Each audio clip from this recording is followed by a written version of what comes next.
Have you ever wondered how one person could possess the power to bend others to their will, leading them down a path of unimaginable darkness? This is not just the story of a man, it's the story of a twisted ideology that shattered lives and left a permanent scar on American history. It's the story of Charles Manson and the group he called his family, a name that would come to symbolize one of the darkest chapters in the annals of crime. Picture this: California, 1969. The counterculture movement is in full swing, a time of free love, peace, and rebellion against the status quo. Hollywood is thriving, a beacon of glamour and creativity. But beneath this shimmering surface lurked something sinister, something no one could have anticipated. Within this era of optimism and freedom, a man emerged who turned the ideals of the time into weapons of manipulation and destruction. His name was Charles Manson. Manson wasn't a typical criminal. He didn't need a gun or a knife in his hands to kill.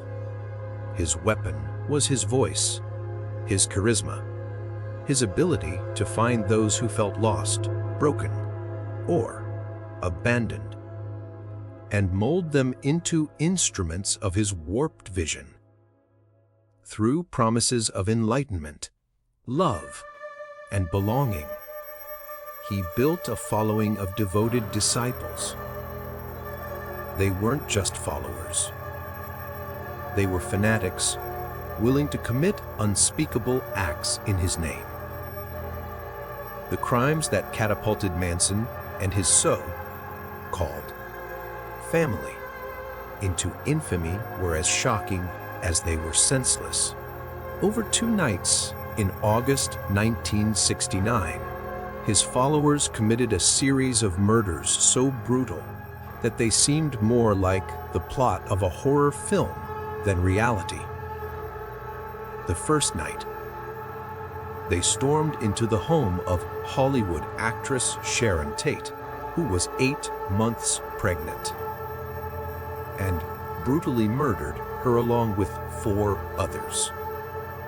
The next night, they struck again, killing Leno and Rosemary LaBianca in their Los Angeles home.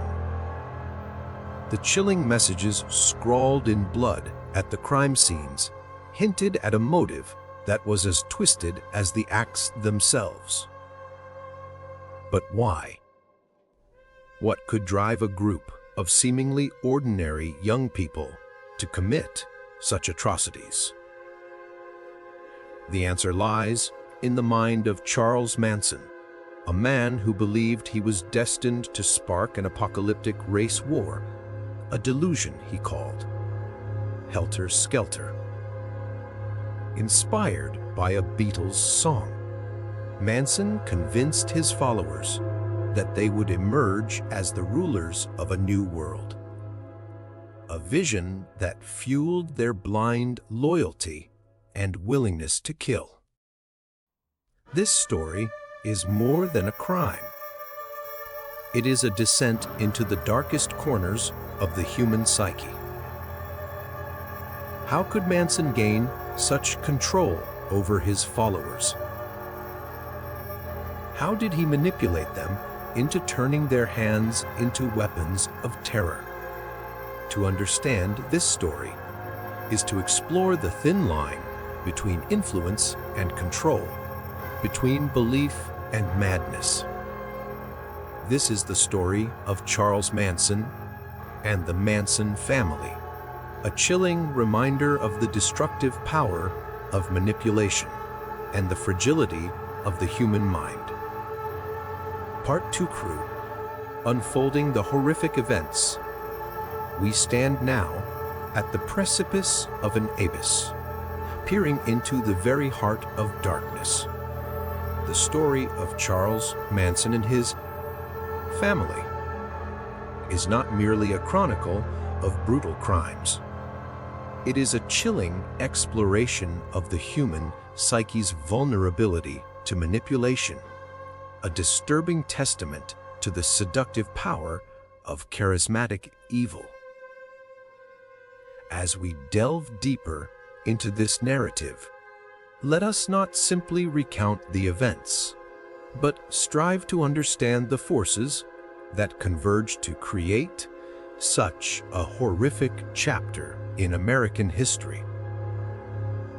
Let's be honest with ourselves.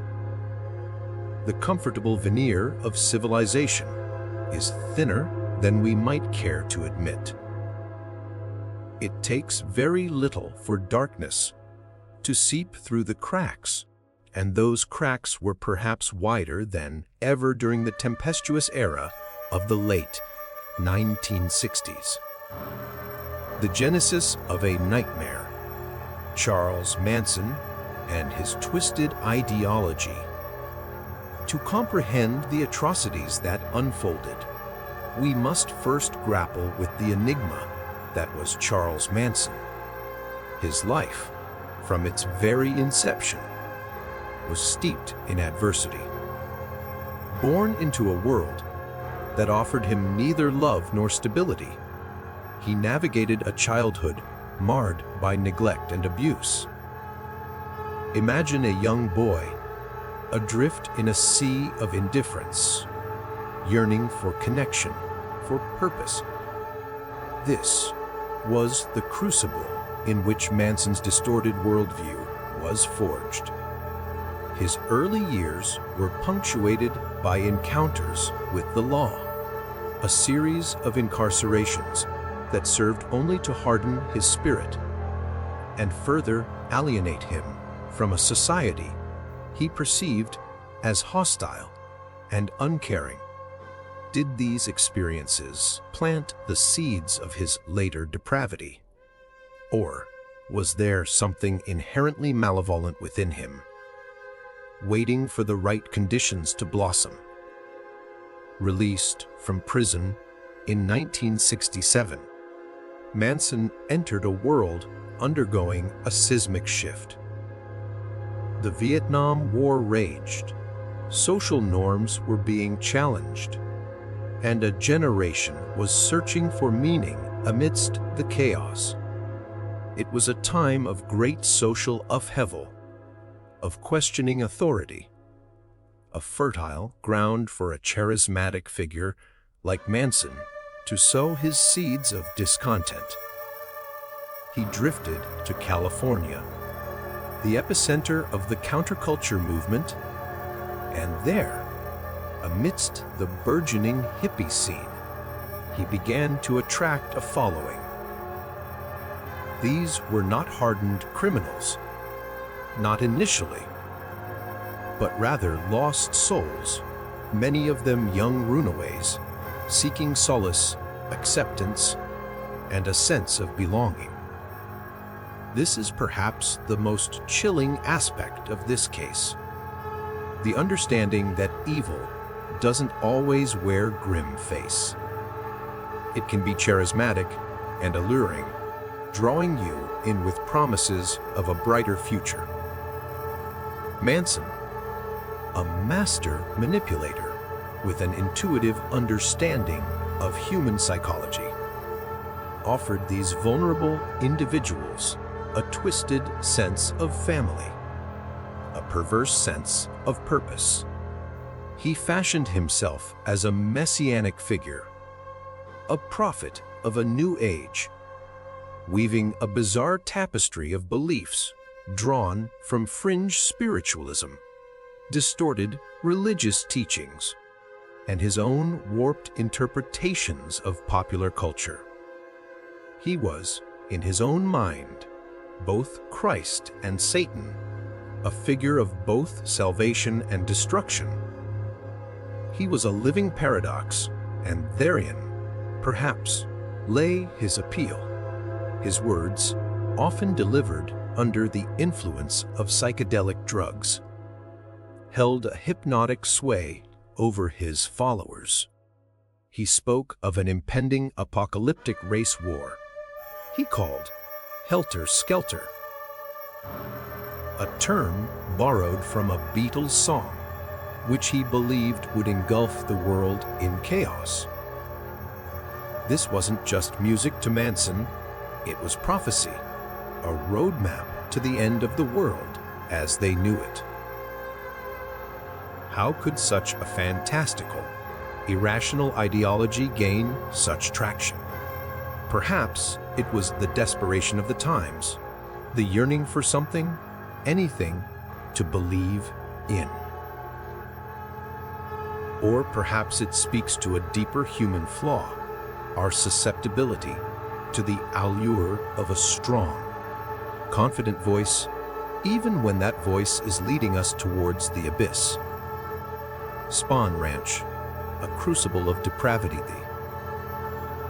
The family, as they came to be known, coalesced at Spawn Ranch, a dilapidated former movie set on the outskirts of Los Angeles. It was a desolate, isolated location, far removed from the prying eyes of society. A perfect breeding ground for Manson's twisted ideology to take root and flourish. Here, traditional morality was discarded, replaced by a code dictated solely by Manson. The concepts of love, hate, life, and death became fluid, malleable, redefined to suit his ever-shifting whims. Within this isolated community, the family, members were subjected to a relentless process of indoctrination. Manson employed a potent cocktail of drugs, sleep deprivation, and psychological manipulation to erode their individuality, to break down their sense of self, and to mold them into compliant instruments of his will. He used a combination of charm, intimidation, and carefully crafted rhetoric to maintain his control, fostering an environment of absolute obedience and blind devotion. How does one resist such an onslaught, particularly when young and vulnerable? How does the human mind defend itself against such a calculated and insidious attack? The unthinkable. A descent into violence. On the night of August 8, 1969, the family's twisted ideology manifested itself in an act of unimaginable brutality. Acting under Manson's direct orders, a select group of his most devoted followers, Tex Watson, Susan Atkins, Patricia Krenwinkel, and Linda Kasabian, embarked on a mission of terror. Their destination, 150 Cielo Drive, a luxurious residence nestled in the Hollywood Hills, a symbol of the very success and glamour that Manson craved but could never attain. Was this a calculated attack on the establishment he so despised? A symbolic act of rebellion? Or was it something far more primal, a manifestation of his deep-seated rage and resentment?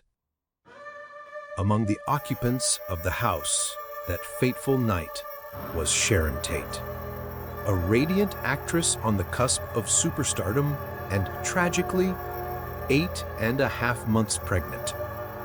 She was a symbol of beauty, grace, and innocence. Her life full of promise, a life that was about to be brutally extinguished. Alongside her were three friends: Jay Sebring, a renowned hairstylist, Wojciech Frykowski, a Polish writer, and Abigail Folger, a coffee heiress. A fifth victim, Stephen Parent, a young man who had been visiting the property's caretaker, was also caught in the maelstrom of violence, his life cut short by a cruel twist of fate. 5 lives, each with their own stories, their own dreams, extinguished in a single night of unimaginable horror. The events that transpired within the walls of that house are almost too horrific to articulate. The family members, armed with knives and a gun, unleashed a torrent of savage violence upon the unsuspecting victims. The sheer brutality of the attack, the utter disregard for human life, defies comprehension. It's a scene that forces us to confront the darkest recesses of the human soul, to question the very nature of good and evil. And for what? A misguided belief in a fabricated prophecy, a desperate attempt to please a madman. The answers remain elusive, shrouded in the darkness of that horrific night. A macabre tableau. The writing on the wall. The brutality did not end with the killings themselves.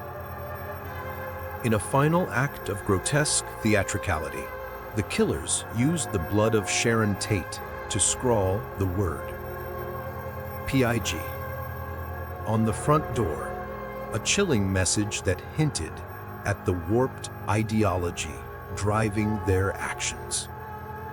It was a scene designed to shock, to terrify, to leave an indelible mark on the collective psyche. It was not merely a murder scene. It was a statement, a declaration of war against a society Manson believed had rejected him. Terror multiplied. The LaBianca murders. The following night, as if driven by an insatiable bloodlust, the family struck again. This time, their target was Lino and Rosemary LaBianca, a successful supermarket executive and his wife, residents of the Los Feliz district. The LaBiancas, like the victims on Cielo Drive, were subjected to a brutal and senseless attack, their lives extinguished in a frenzy of violence. The similarities between the two crime scenes were chilling, a testament to the methodical nature of the family's madness. The killers, once again, left behind cryptic messages written in blood, DEHTOPIGS, ISE, and the misspelled HELR, scale TIR. These were not random acts of violence. They were carefully orchestrated performances, designed to ignite the flames of Manson's apocalyptic vision. The delusional prophecy. Helter skelter. What could possibly justify such barbarity? The answer, as revealed through the subsequent investigation and the chilling testimonies of the family members, lies in Manson's twisted interpretation of helter skelter. He believed that these gruesome murders would be blamed on the African American community, specifically the Black Panthers, thereby triggering a race war that would ultimately lead to the downfall of civilization. In the aftermath of this apocalyptic conflict, Manson and his family would emerge from their desert hideout to rule over the remnants of humanity. It was a delusion of epic proportions, a testament to the power of a charismatic leader to warp reality to fit his own twisted vision. How could anyone believe such a thing? It speaks to the power of suggestion, the human capacity for self-deception and the terrifying consequences of unchecked power. A city under siege, fear and paranoia. In the wake of the murders, Los Angeles was plunged into a state of fear and paranoia. The city, once synonymous with glamour and sunshine, was now shrouded in a veil of terror. Residents lived in fear, locking their doors, arming themselves, and eyeing their neighbors with suspicion. The police, facing immense pressure to solve the case, struggled to connect the seemingly unrelated crimes. The crime scenes, while brutal, offered few readily apparent clues. The seemingly random nature of the attacks only added to the confusion and terror. A glimmer of truth. The jailhouse confession.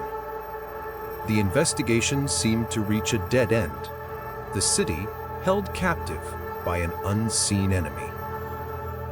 But then, a flicker of truth emerged from an unexpected source. Susan Atkins, while incarcerated on unrelated charges, began to boast to her cellmates about her involvement in the Tate LaBianca murders.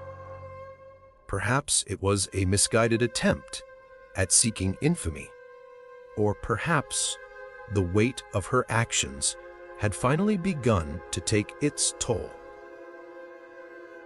Whatever the reason, her jailhouse confessions provided the crucial breakthrough that investigators desperately needed.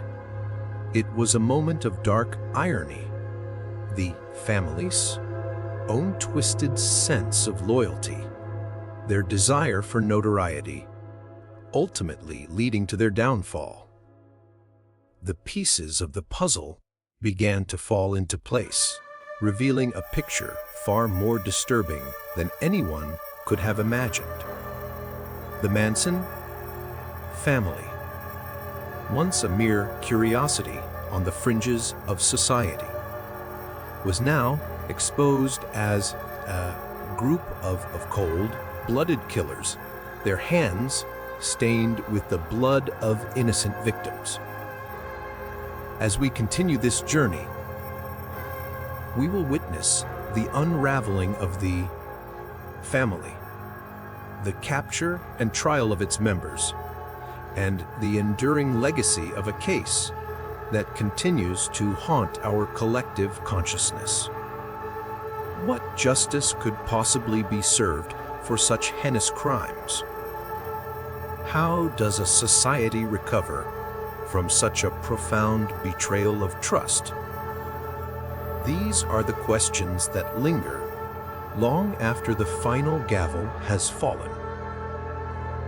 The story of Charles Manson and his family is a stark reminder of the darkness that lurks within us all.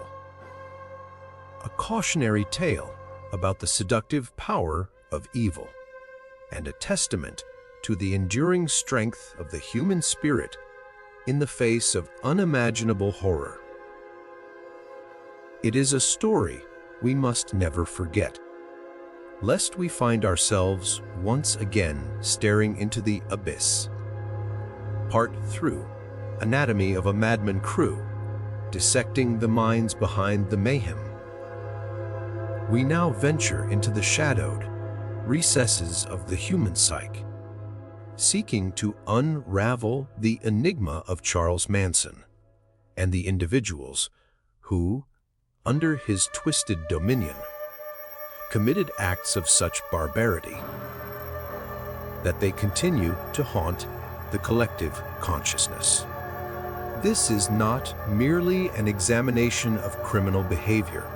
It is a descent into a psychological abyss, an attempt to understand the forces that can transform seemingly ordinary individuals into agents of unspeakable horror.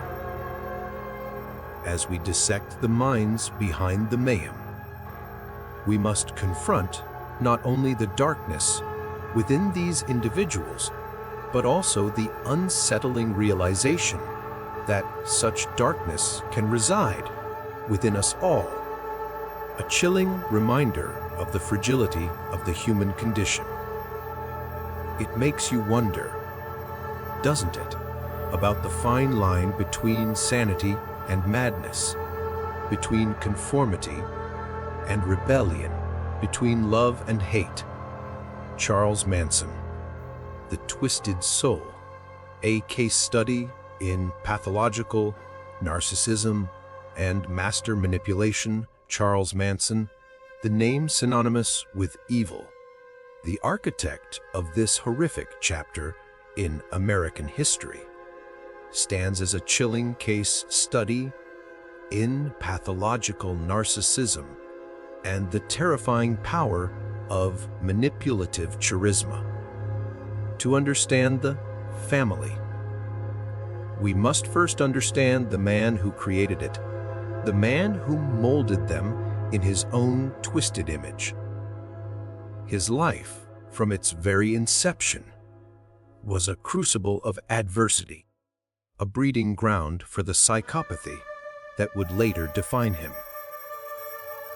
Born to a teenage mother, abandoned by his father, he navigated a childhood devoid of love, stability, and guidance.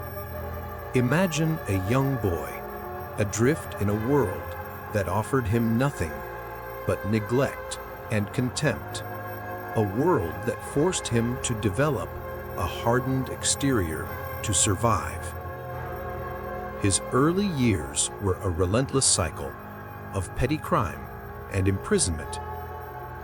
Each incarceration, rather than rehabilitating him, served only to further hone his manipulative skills, transforming him from a victim into a predator. Within the unforgiving walls of the penal system, he became a student of human behavior, learning to decipher the subtle language of power, to exploit vulnerabilities, and to use both charm and intimidation to achieve his desired ends. He learned to read people, to identify their weaknesses, their insecurities, their deepest desires, and to use that knowledge to control them. It was a twisted form of education, one that would have devastating consequences. Manson's narcissistic personality disorder was not a mere character flaw, it was the very core of his being. He craved attention, adoration, and above all, absolute control over others. His grandiose self-image, bordering on delusion, fueled his belief that he was a messianic figure, a prophet, a being of superior intellect and insight. This inflated sense of self-importance, however irrational, was the foundation of his power. He used it to ensnare his followers, to convince them of his divinity, and to bend them to his will. No matter how depraved, he saw himself as a god, and tragically, for a time, they did too. This was not mere leadership, it was a form of psychological enslavement. The helter-skelter, delusion, weaponizing music and paranoia, the ideology that served as the glue for the family, the twisted philosophy that provided a framework for their horrific acts, was a bizarre concoction Manson called helter-skelter. This was not a randomly chosen phrase, but a carefully constructed narrative, a prophecy of an impending race war, derived from his profoundly distorted interpretation of a Beatles song. Imagine taking a piece of popular music, a song about a fairground slide, and twisting its meaning, contorting its lyrics until it becomes a blueprint for societal collapse, a justification for mass murder. This was the extent of Manson's power, his ability to take the innocuous and transform it into something monstrous. It was a dark art, and he was a master. In Manson's warped worldview, this race war, ignited by the very murders he orchestrated, would engulf society, leaving him and his family as the chosen few, destined to emerge from their desert hideout and rule over the remnants of a shattered world. It was a delusion of epic proportions, a fantasy fueled by paranoia, racial prejudice, and a deep-seated hatred for the establishment. He used this fabricated prophecy, this carefully constructed lie, to instill fear and obedience in his followers. He offered them not just a cause, but a twisted form of salvation, a promise of power and dominion in a new world order. And they, in their desperation for meaning and belonging, embraced it, even as it led them down a path of unimaginable horror.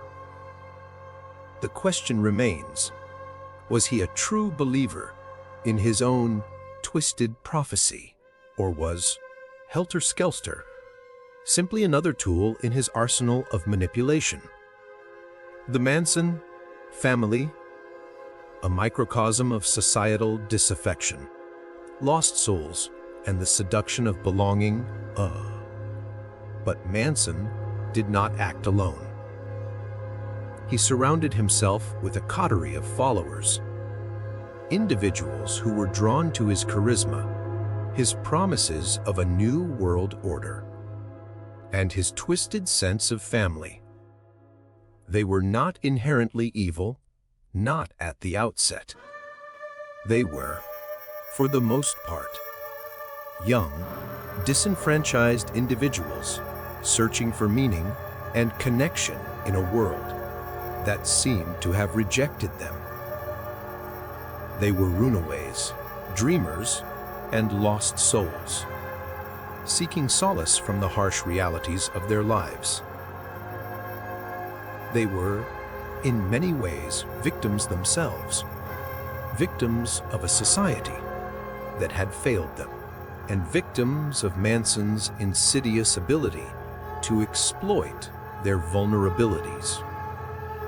He offered them acceptance, a sense of belonging, a twisted form of family, and in their desperation, they embraced it, even as it led them down a path of unimaginable horror.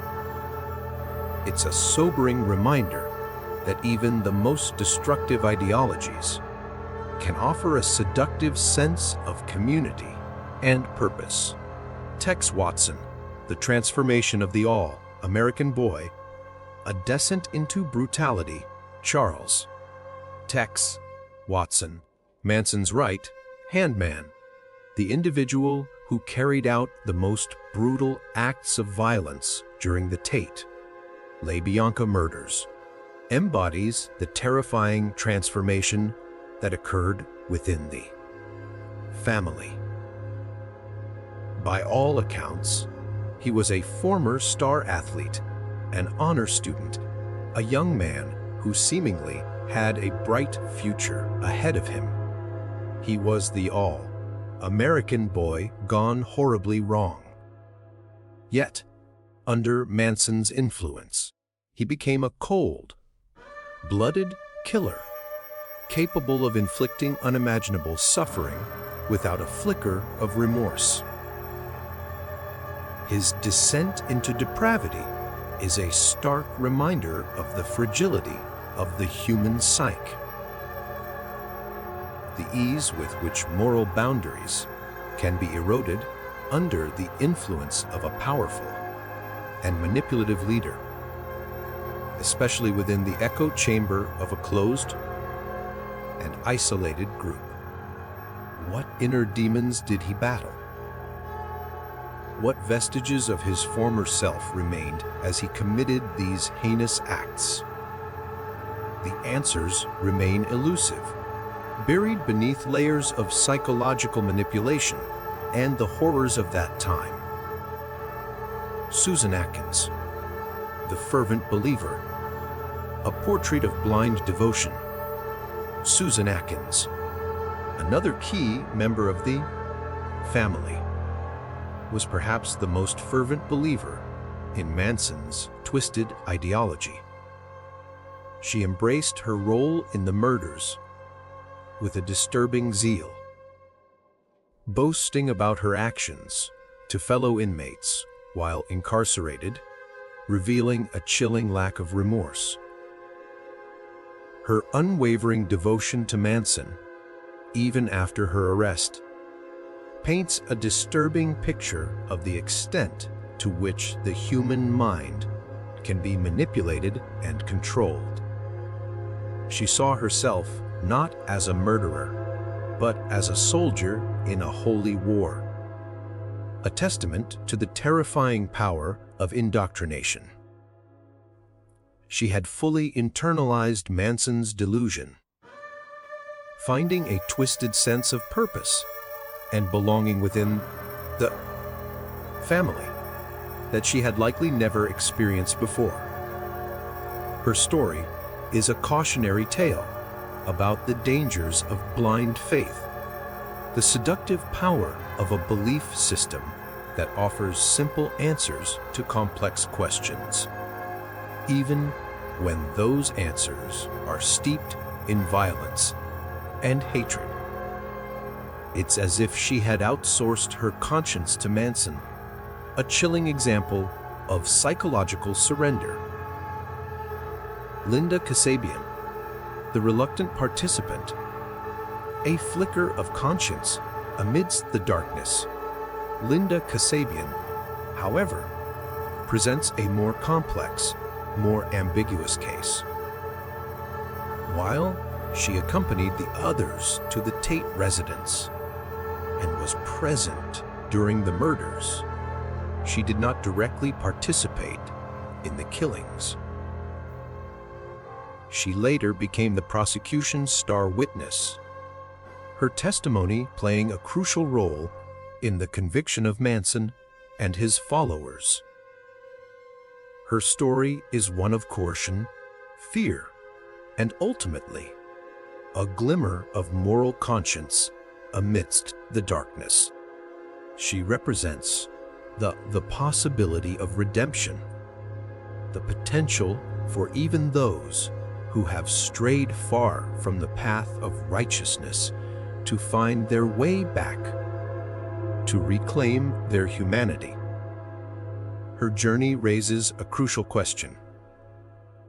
At what point does complicity become guilt? And when faced with unimaginable evil, what is the responsibility of the bystander? Her internal conflict, her struggle between loyalty to the group, and her own innate sense of right and wrong offers a glimmer of hope, a testament to the enduring power of the human spirit to resist even the most powerful forms of manipulation. The seeds of self-destruction, inherent flaws, and the unraveling of a twisted utopia, arrogance, paranoia, and betrayal. Despite their meticulous planning, despite their attempts to cover their tracks, the Manson family ultimately sowed the seeds of their own destruction. Their downfall was not a result of brilliant detective work, but rather a consequence of their own internal flaws, their inherent instability, and a series of fateful coincidences. It's a stark reminder that even the most carefully constructed plans can be undone by the unpredictable nature of human behavior, by the inherent flaws within any closed system built on delusion and fear.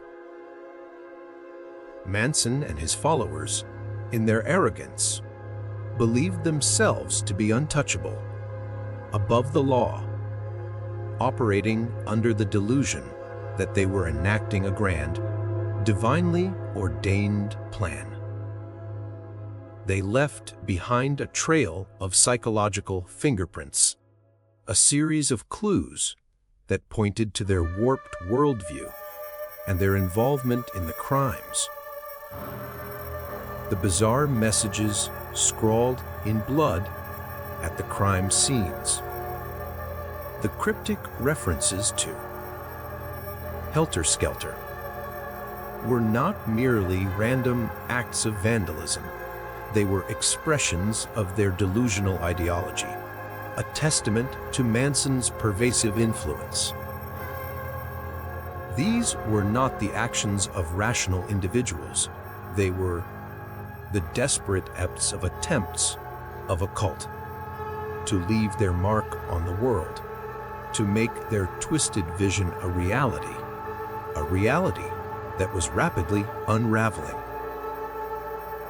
The betrayal of Susan Atkins, her jailhouse boasts to cellmates driven perhaps by a need for attention, a misguided attempt to impress, or a subconscious desire to confess, proved to be the critical turning point in the investigation. It was a moment of dark irony. The family's own twisted sense of loyalty, their desire for infamy, ultimately leading to their exposure. This, combined with the physical evidence recovered from Spahn Ranch, including items belonging to the victims, and the increasingly erratic behavior of the family members, painted a damning picture for investigators. The carefully constructed facade of the family began to crumble, revealing the rot and depravity that lay beneath, exposing them to the very system they sought to destroy. The investigation, initially hampered by the seemingly random nature of the crimes, the lack of clear motive, and the sheer brutality of the attacks, gradually gained momentum. The dedication of law enforcement, the meticulous analysis of forensic evidence, and the cooperation of witnesses, however reluctant, all played a crucial role. It was a testament to the power of perseverance, the determination to seek justice, even in the face of overwhelming complexity and horror. The story of Charles Manson and his family is more than just a true crime story. It is a dark mirror held up to society, reflecting our deepest fears, our hidden anxieties, and the potential for evil that resides within us all. It is a story that demands our attention, not for the sake of morbid curiosity, but for the profound lessons it offers about the human condition, about the fragility of social order, and about the enduring power of hope, even in the face of unimaginable darkness. It serves as a stark reminder that the past is never truly past, and that the struggle between good and evil is a constant, ongoing battle. A battle that is fought not just in the world around us, but within our own hearts and minds. As we conclude this exploration, we are left with more questions than answers, questions that continue to resonate, challenging our understanding of human nature, and the forces that shape our world. These questions linger, a haunting legacy of the darkness that was unleashed by Charles Manson and his family. They are questions we must continue to grapple with, lest we find ourselves once again staring into the abyss. Part 4 True. The trial and its aftermath. A society grapples with the unthinkable. The capture of Charles Manson and his followers marked not the end, but the beginning of another chapter in this saga of horror and societal introspection. The trial that ensued was not merely a legal proceeding, it was a public spectacle, a theatrical performance that held the nation, and indeed the world, captive. It was a moment of reckoning, a time for America to confront the darkness that had emerged from within its own heartland, to grapple with the unsettling reality that such evil could take root and flourish in a society that prided itself on its values of freedom and individualism.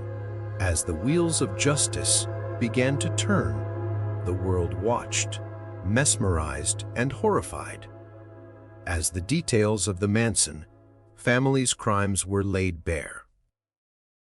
The trial, a circus of the macabre. Justice in the glare of the media spotlight. The trial of Charles Manson and his followers, which commenced in June 1970 and stretched for nearly a year, was unlike anything seen before in American jurisprudence.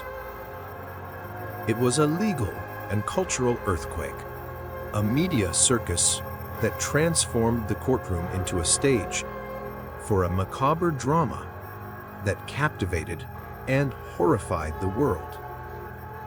Imagine a courtroom packed with reporters, spectators, and the families of the victims. All eyes fixed on the defendants, these young people who had committed such unspeakable acts. The atmosphere was thick with tension, with grief, with a palpable sense of disbelief. How could this have happened? How could such evil exist within our midst? From the outset, the trial was fraught with bizarre and disruptive behavior, primarily orchestrated by Manson himself. He and his followers, seemingly unfazed by the gravity of their situation, engaged in a series of courtroom antics, including singing, chanting, and carving an X into their foreheads, a symbol of their rejection of societal norms and their continued allegiance to their twisted leader. This was not a display of remorse. It was a defiant act of rebellion, a final, desperate attempt to maintain control, to shock and offend, even as the walls of their delusional world were crumbling around them.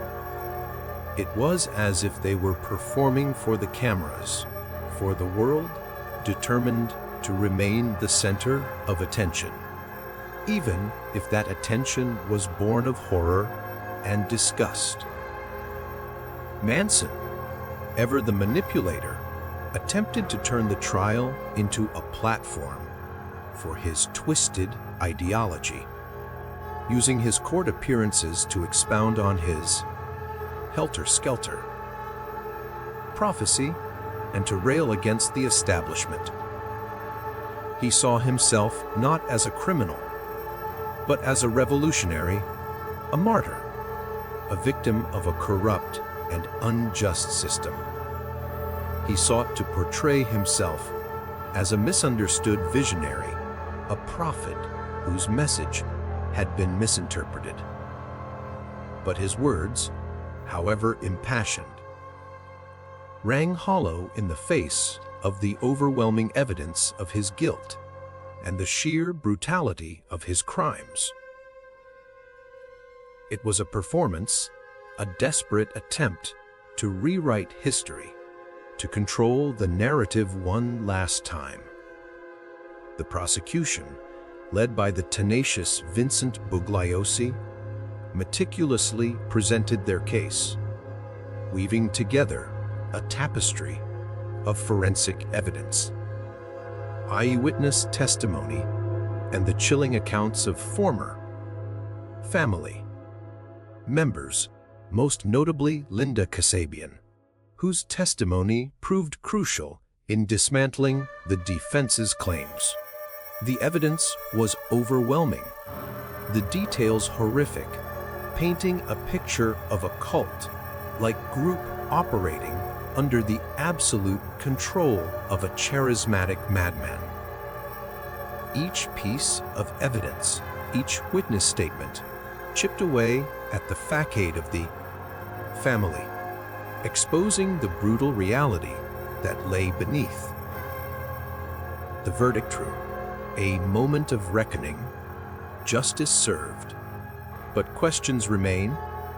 After 9 grueling months, the trial finally reached its conclusion. In January 1971, the jury delivered their verdict guilty. Charles Manson, along with Susan Atkins, Patricia Krenwinkel, and Leslie Van Houten, were convicted of first-degree murder and conspiracy to commit murder. Tex Watson was tried separately later that year and also convicted. The verdict was met with a collective sigh of relief, a sense that justice, however imperfect, had been served. But the trial's conclusion did not bring closure. It merely opened a new chapter of reflection and debate, a chapter that continues to this day. Manson and his convicted followers were initially sentenced to death in the gas chamber, a punishment that seemed to many to be the only fitting response to the savagery of their crimes. However, in 1972, the California Supreme Court, in a landmark decision, declared the death penalty unconstitutional, automatically commuting their sentences to life imprisonment. This legal twist, while controversial at the time, spared Manson and his followers from execution, allowing them to live out their days behind bars, a constant reminder of the horrors they had unleashed. While some saw this as a miscarriage of justice, others argued that even these individuals, as monstrous as their actions were, deserved to be treated with a basic level of human dignity. The debate over capital punishment, particularly in cases of such extreme violence, continues to rage on, a testament to the complex moral and ethical questions raised by the Manson case. The societal impact, a nation scarred, fear, introspection, and the loss of innocence. The impact of the Manson family's crimes extended far beyond the courtroom, reverberating throughout American society, leaving an indelible scar on the national psyche. The sheer brutality of the murders, coupled with the chilling revelation that they were committed not by hardened criminals, but by young people under the sway of a charismatic leader, sent shockwaves through a nation already grappling with social and political upheaval. It was a moment of collective trauma, a brutal awakening to the darkness that could lurk beneath the surface of seemingly ordinary lives. The case ignited a firestorm of media coverage, with newspapers, magazines, and television networks around the world dedicating countless hours and pages to dissecting every aspect of the Manson phenomenon. The public was both fascinated and repulsed, drawn to the story's lurid details, while simultaneously struggling to comprehend the motivations behind such senseless violence. The family became a symbol of the dark side of the 1960s counterculture, a cautionary tale about the potential for utopian ideals to be twisted and corrupted into something monstrous. It was as if the innocence of an era had been shattered, replaced by a sense of fear, paranoia, and disillusionment. A crisis of faith, questioning authority, and the vulnerability of youth. The Manson family's crimes, and the trial that followed, sparked a period of intense societal introspection. The case raised profound questions about the nature of evil, the power of manipulation, and the vulnerability of young people to extremist ideologies. How could a man like Charles Manson, a convicted felon with a history of violence, gain such a powerful hold over a group of seemingly intelligent and educated individuals? What societal forces had contributed to the alienation and disaffection that made these young people susceptible to Manson's twisted vision? These were not easy questions, and they sparked heated debates within families, communities, and the halls of academia. The case also fueled a growing distrust of authority figures and institutions. If a charismatic leader like Manson could so easily manipulate and control his followers, what other individuals or groups might be using similar tactics to exploit vulnerable populations? This skepticism, while healthy in moderation, contributed to a climate of paranoia and suspicion, further eroding the social fabric. The Manson case became a touchstone for discussions about the dangers of cults, the importance of critical thinking, and the need for greater awareness of the psychological and social factors that can lead individuals down a path of violence and extremism. The seemingly random selection of victims, the brutality of the crimes, all contributed to a sense of unease, a feeling that no one was truly safe. The Manson family's legacy is a complex and multifaceted one. Their crimes stand as a stark reminder of the human capacity for evil, the seductive power of charismatic leaders, and the importance of vigilance in safeguarding against the forces of extremism. The case continues to be studied by psychologists, sociologists, and criminologists who seek to understand the factors that contributed to this horrific chapter in American history. It serves as a cautionary tale, a chilling reminder that the potential for darkness resides within us all, and that the price of freedom is eternal vigilance. The questions raised by the Manson family's crimes continue to resonate today, challenging us to examine our own values, our own beliefs, and our own vulnerability to the forces of manipulation and control. It is a legacy that we must never forget, lest we find ourselves, once again, confronted by the darkness that lurks within the human heart. The echoes of those screams on Cielo Drive still linger, a chilling reminder of the fragility of peace and the enduring power of evil to leave its mark upon the world. Part 5 True. The End. The story of Charles Manson and the Manson family is more than just a tale of crime and manipulation. It's a haunting reminder of the darkest depths of human nature and the destructive potential of unchecked influence. Decades later, the echoes of this case still resonate, leaving us with lessons that extend far beyond the grisly details of the crimes. As chilling as this case is, it leaves us with one enduring truth. Evil doesn't always wear a mask of brutality.